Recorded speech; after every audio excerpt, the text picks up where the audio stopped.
Okay. Hello guys, my name is Vinod and welcome to my channel. अभी हम fourth वाला question देखने जाने वाले हैं, that is climbing stairs. Okay, तो मैंने ये क्वेश्चन खोल के रखा ही है ऑलरेडी। तो let's start with this. This is the 17th question of leet code climbing stairs. Let's read the question what they are saying. So you are climbing a staircase. It takes n steps to reach the top. इस time you can इधर climb 1 और 2 step. मतलब एक साथ आप या तो एक स्टेप जा सकते हो या तो 2 स्टेप जा सकते हो। Okay, you can not go beyond that. एक ही जंप में नहीं कर सकते। Okay, in how many distinct ways you can climb to the top. अब कुछ एग्जांपल लेते हैं, क्या बोल रहा है। अब n इक्वल टू 2 अगर रहा तो आउटपुट शुड बी 2। कैसे? There are 2 ways to climb to the top with n equal to 2।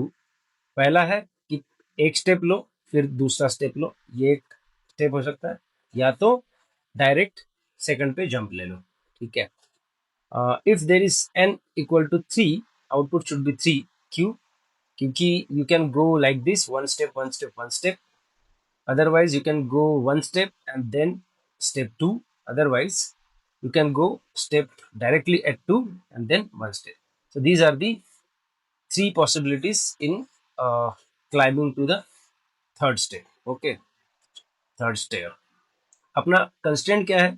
Constant है n शुड बी ग्रेटर और इक्वल टू 1 और लेसर और इक्वल टू 45। ठीक है, और ये हमको ऑप्टिमाइज तरीके से सॉल्व करना है। तो let's see what approach we can take to solve this problem. अब इसको पहले हम ड्राई रन करके देखते हैं कि ये कहना क्या चाहता है। तो सबसे पहले this is the 17th question I guess, right? 17th question, climbing stairs. Okay, now सबसे पहले पहले स्टेप में यहाँ से अगर हम चालू कर रहे हैं तो you can reach to this level at one way. ठीक है, तो n इक्वल टू 1 के लिए हम एक ही वे से जा सकते हैं। ओके, अगर मैंने 2 लिया तो 2 के लिए कितने वे से जा सकते हैं? या तो हम इसी रूट से आके, this can be the way. ठीक है, 1 2, और मैं डायरेक्टली जंप यहाँ से यहाँ तक मार सकता हूँ, right? For n equal to 2 you can go this way और दिस वे। मतलब 2 ways are there to reach to n equal to 2। ठीक, अब थर्ड के लिए देखते हैं क्या क्या possibility. n equal to third. अब यहाँ पर आप क्या कर सकते हो, या तो 2 से आप किस तरह से भी पहुंचो 2 पे, और ये स्टेप लेके, ये एक तरीका हो सकता है। 2 पे पहुंच गए और ये एक तरीका। Otherwise you can directly jump from this point. ठीक है, ये से सीधा दूसरा जंप ले सकते हो, तो ये भी एक तरीका हो सकता है। अब n इक्वल टू 1 पे आप किस तरह से भी पहुंचो, सीधा एक 2 का जंप ले लिया, तो ये भी एक पॉसिबिलिटी है, या तो ये पॉसिबिलिटी है। तो कहने का मतलब ये है कि 2 पे तुम किस तरह से भी पहुंचो। 2 पे पहुंचने के लिए कितने वेज है हमारे पास? 2 वेज है। ठीक है, 2 वेज और यहाँ पर एक जंप। ठीक, otherwise you can start from here and directly jump to third. मतलब 1 पे किसी तरह से भी आप पहुंचो और डायरेक्टली जंप लो, तो ये एक वे हो गया। तो 1 पे पहुंचने के कितने तरीके हैं? एक ही तरीका है। मतलब 2 + 1 = 3। मतलब 3 पे पहुंचने के लिए हमारे पास 3 तरीके। लेट अस सी चौथे पे हम कैसे पहुंच पाएंगे, और 4। अब 4 पे जंप करने के लिए हमको क्या कर, या तो हम 3 से डायरेक्टली एक स्टेप में ऊपर आ सकते हैं, ये एक तरीका है। अब आप 3 पे कितने भी कैसे भी पहुंचो, 3 से हम एक स्टेप पे ऊपर जा सकते हैं, ठीक है। तो 3 पे पहुंचने के कितने तरीके हैं? 3 तरीके हैं, ठीक है। ये एक तुम्हारा तरीका हो सकता है एक जंप के लिए। अदरवाइज तुम 2 पे किस तरह से भी पहुंचो और सीधा सेकंड बड़ी वाली जंप ले लो, तो ये एक तरीका है, ठीक है। 2 पे पहुंचने के तरीके कितने हैं? 2 वेज, ठीक है। तो मैं यहाँ पर 2 वेज लिखता हूँ, मतलब पहले तो यहाँ पर एक जंप, और 3 पे कैसे भी पहुंचो, या तो सीधा सेकंड बड़ी जंप, 2 वे जंप, एंड 2 पे कैसे भी पहुंचो। मतलब 4 पे पहुंचने के लिए हमें 5 वे से हम 4 पे पहुंच सकते हैं। लेट अस से अब हमको 5 पे पहुंचना है। 5 पे किस तरह से पहुंचेंगे अपन? अब 5 पे पहुंचने के लिए भी सेम तरीका यूज करेंगे। 4 पे आप किस तरह से भी पहुंचो और एक जंप ले लो, ये एक तरीका हो सकता है। 4 पे किस तरह से पहुंच सकते, कितने वेज है? 5 वेज है, ठीक है। अदरवाइज 3 पे आप किस तरह से भी पहुंचो और सीधा ऐसा एक बड़ा 2 वे जंप ले लो। तो 3 पे पहुंचने के लिए हमारे पास 3 तरीके हैं। तो योर n इक्वल टू 5 के लिए how many number of veg you can climb? 8 times, ठीक है। अब समझने वाली बात यह है कि जब भी हम किसी n पे पहुंच रहे हैं, तो हम उसके n-1 पे जा रहे हैं, कैसे भी पहुंच रहे हैं, और एक स्टेप ले रहे हैं। अदरवाइज दूसरा तरीका तुम्हारा यह है कि n-2 पे कैसे भी पहुंचेंगे और सीधा 2 का जंप लिया, ठीक है। इन जनरल हम इसको कैसे लिख सकते हैं कि इफ इट इज n, तो आप n-1 पे कैसे वैसे पहुंच जाओ और एक जंप ले लो, ठीक है। n-वे का कुछ भी नंबर हो सकता है, लेट से कि m वेज में तुम पहुंच रहे हो, ठीक है। Otherwise second way to reach at n कि तुम n-2 पे कैसे भी पहुंचो, लेट से इसको कहते हैं हम n, ठीक है, बिग n। तो इस पे कैसे वैसे पहुंच गया हो और सीधा एक सेकंड जंप लो, मतलब 2 वेज है यहाँ पर पहुंचने के। तो अब इसी वे से हम चल सकते हैं। तो n पे पहुंचने के तरीके कितने हो गए? m प्लस n, ठीक है। ऐसा हम किसी भी n पे पहुंच सकते हैं, okay. Now if I want to see how can I implement this, ठीक है, इन योर कोड। तो ये जो कोड है ना, it can be solve by recursion. Recursion में तुम्हारी बेस कंडीशन क्या रहेगी? तुम n इक्वल टू 1 और n equal to 2, these are your base condition, ठीक है।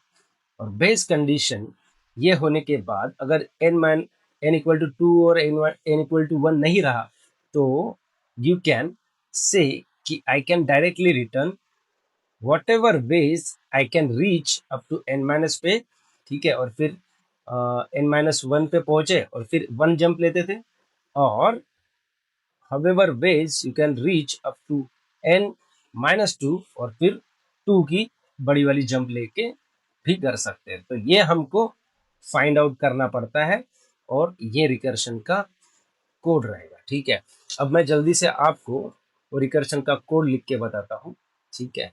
सो इफ पहले बेस कंडीशन लिखेंगे n इक्वल टू 1 और n equal to 2, I can directly return n, ठीक है। Otherwise I can directly return, अगर वो 1 और 2 नहीं है, तो मैं क्या कर सकता हूँ, मैं डायरेक्टली इसको कॉल करूंगा and I can write n-1 way and n-2 पे आके डायरेक्टली 2 पे जंप कर सकता हूँ, ठीक है। So these are the way. So this is how you can write a recursion algorithm into this climb stair problem, ठीक है। अगर मैं इसको रन करता हूँ,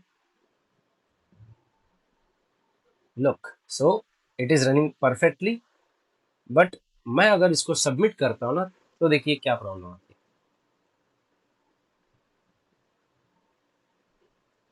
तो it is saying time limit exceeded, ठीक है, मेरी टाइम लिमिट चली जाती है। क्यों चली जाती है? क्योंकि ये प्रॉब्लम स्मॉलर प्रॉब्लम्स पे डिपेंड होता है, ठीक है। और रिकर्शन की प्रॉब्लम ये है कि it has to again and again go to the same number again and again to get the output, ठीक है। तो उसके कारण मेरे जो रिकर्शन कॉल्स है बहुत सारे होते हैं, और उसमें हर बार स्मॉलर प्रॉब्लम को सॉल्व करने के लिए मुझे ट्रैवर्स करना पड़ता है, ठीक है, ट्री के अंदर ट्रैवर्स करना पड़ता है, ठीक। Because it doesn't save your already previously number data. मतलब थोड़ा ये कंफ्यूजन आपको लग सकता है कि मैं ये बोल रहा हूँ कि अगर मैंने n इक्वल टू 3 को क्या का आउटपुट निकाल दिया एज अ 3, लेकिन when I call n equal to 5, तो ये किस में डिवाइड होगा? n 4 में डिवाइड होगा, और f फंक्शन 3 में डिवाइड होगा। लेकिन मैंने this has already been called, लेकिन मैंने इसका आउटपुट जो है कभी सेव नहीं कर रहा हूँ, ठीक है। तो मुझे देखिए फिर से 3 को कॉल करना पड़ रहा है, ठीक है। अब इसमें भी देखिए, इसमें भी मैं 2 को फिर से कॉल कर रहा हूँ, ओके। अब इसमें F0, ठीक है, ये बेस कंडीशन है तो ये कॉल नहीं करेगा। So if you get my point, मैं बार बार इसको यही चीज को कॉल कर रहा हूँ, ठीक है। The function calling is repeating again and again, ठीक है। तो इसके लिए, इससे बचने के, इससे क्या होता है कि बार बार कॉल करने से बार बार वो आउटपुट हम कैलकुलेट कर रहे हैं जिसकी जरूरत नहीं है हमको, है ना। If we can able to store this result previously once it is been called, तो हमारा ये जो फंक्शन कॉलिंग है ये मुझे बार बार कॉल करने की जरूरत नहीं रहेगी। तो जब भी मैं किसी फंक्शन को कॉल करूंगा उस नंबर से, तो मैं क्या करूंगा, जब पहली बार जा रहा हूं तभी मैं इसको स्टोर कर दूंगा, ठीक है। And that process is called dynamic program, ठीक है। ये डायनामिक प्रोग्रामिंग का क्वेश्चन है, ठीक है। And after saving that, it the time complexity gets much lesser, ठीक है। तो वो कैसे करते हैं, let us C.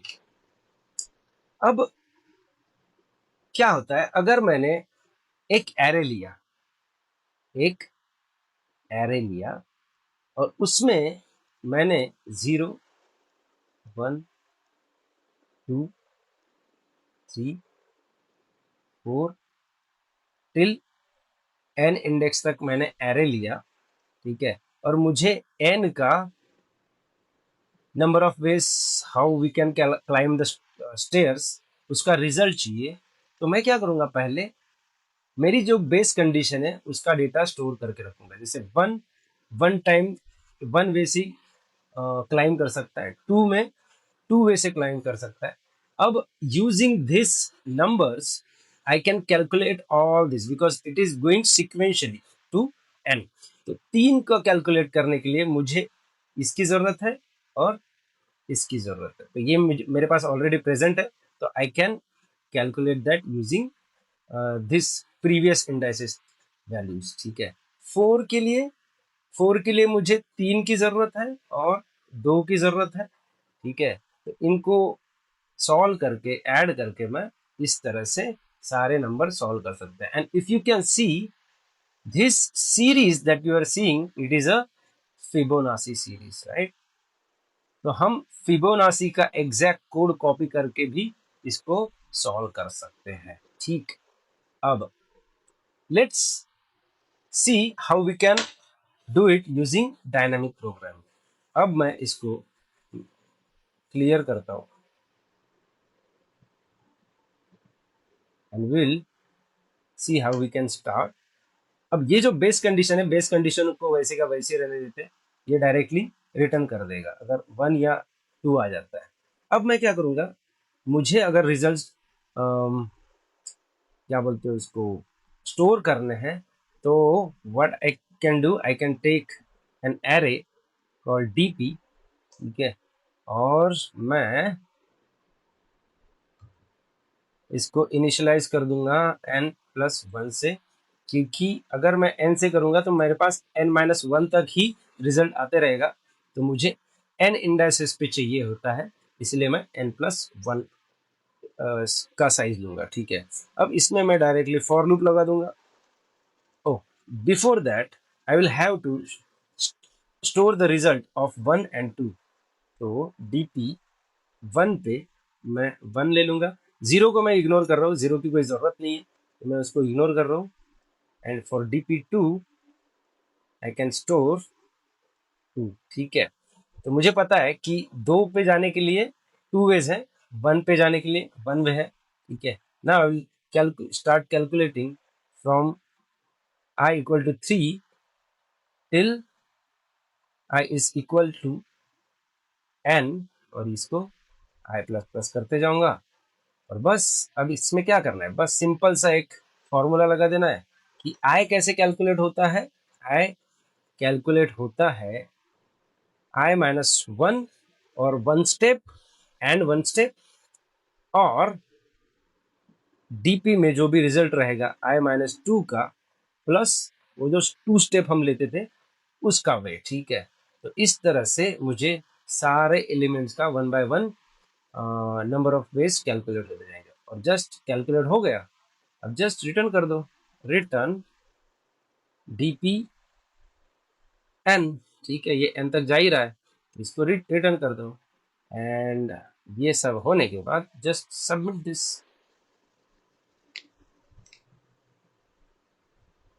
And look, this has been solved in no time. Okay, तो इस तरह से ये सिंपली, ये अगर आप सॉल्यूशन यूज करोगे बिल्कुल सिंपल सिंपल, तो आपके सारे टेस्ट केसेस रन हो जाएंगे within 0 second, 0 millisecond, and it beats 100% of the solutions. All right. अब there is another way we can create or solve, and that way is similar to Fibonacci series, ठीक है। आप Fibonacci series का भी direct code यहाँ पर डाल सकते हो। अब Fibonacci सीरीज को सॉल्व करने का क्या तरीका है, इसमें हम will not use any array, ठीक है। अब उसमें एरे नहीं लेंगे तो कैसे करेंगे, अब इसमें हम क्या कर सकते हैं, we can take a previous calculated number of ways and 1 step, ठीक है। अगर प्रीवियसली कैलकुलेटेड, अगर मुझे 1 स्टेप से जाना है तो मैं क्या कर सकता हूँ, आई कैन गिव इट 2, ठीक है। कैसे, अगर मुझे 3 पे चढ़ना है, ठीक है, there are 2 number of base, ठीक है, बेस केस पता है ना आपको, 2 और 1 है, ठीक है। तो अगर मुझे 1 स्टेप से ही n पे जाना है तो मुझे 2 का बेस कैलकुलेट करना है, ठीक है। तो this is your base condition 2 calculate करने के लिए, और ये इंट प्रीवियस 2, मतलब 2 वाली अगर स्टेप ले लिया तो मेरी बेस कंडीशन 2 पे, मतलब 3, n इज इक्वल टू 3 है, ठीक है। और मुझे 2 वाली जंप लेनी है, बड़ी वाली, ठीक है, 2 जंप लेनी है, तो मैं किस पे रहूंगा, अगर 3, n इज इक्वल टू 3 है तो मैं 1 पे रहूंगा ना। तो how many number of ways I can climb to 1, 1 time, तो इस तरह से मैं ले लूंगा। और फिर अब इस पे फॉर लूप लगा दूंगा। फॉर लूप क्या रहेगा, स्टार्ट कहाँ से होगा, ये फिर से 3 से स्टार्ट हो जाएगा, और I should be less than और इक्वल टू n, और i प्लस प्लस। अब इसमें मुझे क्या करना पड़ेगा, मैं एक और करंट इंटीजर लूंगा जिसको मैं रिटर्न करूंगा current, and I will initialise to 0, and I will write current previous 1 step से previous प्लस 2 स्टेप्स, ठीक है, ये करंट हो जाएगा। अब एक बार करंट उस इसके लिए कैलकुलेट हो गया। अगर मुझे नेक्स्ट करंट चाहिए तो जो प्रीवियस ये वाला है ये करंट बन जाएगा नेक्स्ट स्टेप के लिए। तो मैं इसको प्रीवियस वन को